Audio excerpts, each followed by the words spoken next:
tennis, football, airsoft, golf, rugby, lacrosse. Matt Damon. Ron Burgundy.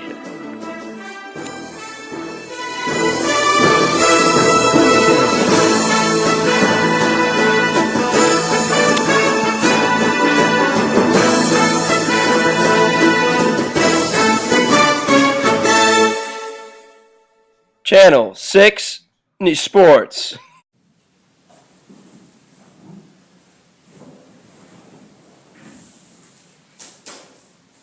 Good morning, Juno, or should I say, buenos noches. I believe that's Eskimo for let's lay the business. I see you've kept on top of your vocab, or should I say, physics. That's right. Today we have a special on physics and tennis. You're right, Matt. Physics is huge around here, don't you know? Yep. So what do you think about Nadal and Roddick's play in the U.S. Open? Well, I see that Nadal took the win in tennis, but Roddick certainly scored with Brooklyn Decker. Woo-wee! Right you are there, Ron. Right you are. But we're here to talk about one aspect of each player's game. What aspects are you talking about, Matt Damon? Well, there's 3 surfaces in tennis, but we'll talk about 2. The clay court and the hard court. I'm just going to say it now. This has something to do with friction. Well, I'll show you. Let's check out this clip of Nadal. Here we have Nadal on a clay court. Just looking to move. That footwork is sensational. I'm so inspired. Same here, Ron. Look at him sliding a bit, though. Yeah, you're right. I must show an inclination of what the traction is like. Yes, you're right. The friction is a little iffy for our friend Nadal. I gotta bet the friction on a hard court is greater than this clay court. You know what? Let's check that out. Here we are with Nadal serving on a hard court. Man, this slow-mo makes it a lot clearer. That's for sure, Rod. His shoes definitely have good grip. And they're orange. But I cannot get over his phenomenal footwork. Yeah, no slipping, no sliding, just clean footwork. When he sets his feet, he seems more confident in his shots. No doubt. So let's take this a step farther. It's physics time. All right, it is definitely physics time. Not to be a physics name dropper, but could we figure out the coefficient of sliding friction? Yes, sir. That's also called the nu value, Ron. Let me explain how to find this so-called nu value. After doing some work out in the field, or should I say court, and some in the lab, or should I say room. What? Don't worry about it. So here I have the math of a Vans shoe. Pretty common in tennis.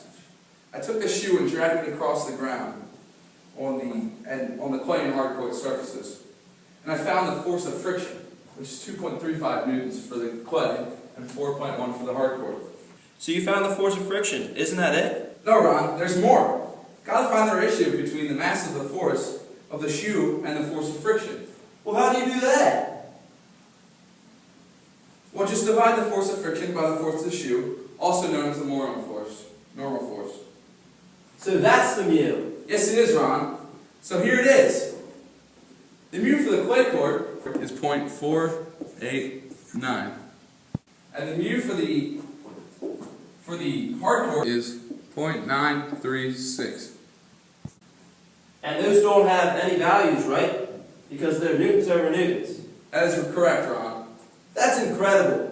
Really shows you the difference in traction. Yes, it does. Back to the studio. But Ron, don't you have some coverage on Brooklyn? I mean Andy Roddick? You're right, I do. He's got one hell of a serve. I see you kept up on your tennis. That I have. He served the ball over 150 miles an hour once. You're right, Matt Damon. And that's what we'll focus on today. Let's go to the video so we can see how he puts the force of his serve into the ball. Cool beans. Just watch him, Matt Damon. I am, Ron. Good. You can see how he's really extending his body. Yeah, he's doing that to probably transfer the most force.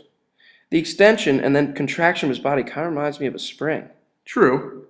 Why don't we get a second look? Now this time we can see that he's transferring the force from his racket to the ball.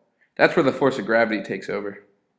We can relate this to Newton's second law, which shows the connection between mass and acceleration given by the force of the racket. Wow, Ron, you really sound like a scientist. That's true. Now let's check out this clip. It's darn cool. Oh boy, another tennis clip. But it's not just another tennis clip, it's a physics serve. Wait a minute, is that stuck in the clay? Right you are, Matt Damon, but let's go back to the studio. Look here, Matt Damon. I've done some calculations to determine the force our man Roddick has been putting on the ball. Impressive, Ron. Do explain. I shall. First, I took the initial velocity, which was 155 miles per hour, or 69 meters per second. That's a nice conversion. Thanks. Then I plugged it into a kinematic equation to find out the acceleration A. Is that the equation right there? Why, yes it is, Matt Damon. And I found out through this equation that the acceleration is 86.25 meters per second squared. Is that all you got? No, Matt Damon, I've got more.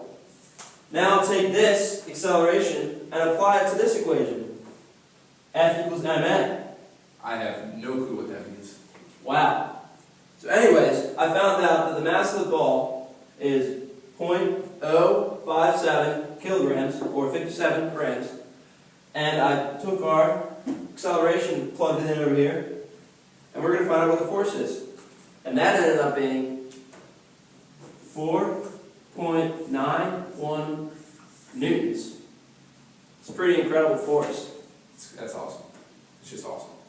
We're going to go back to the studio. Yep. Great work, Ron. That was terrific. Same to you, Matt Damon. This is Matt Damon.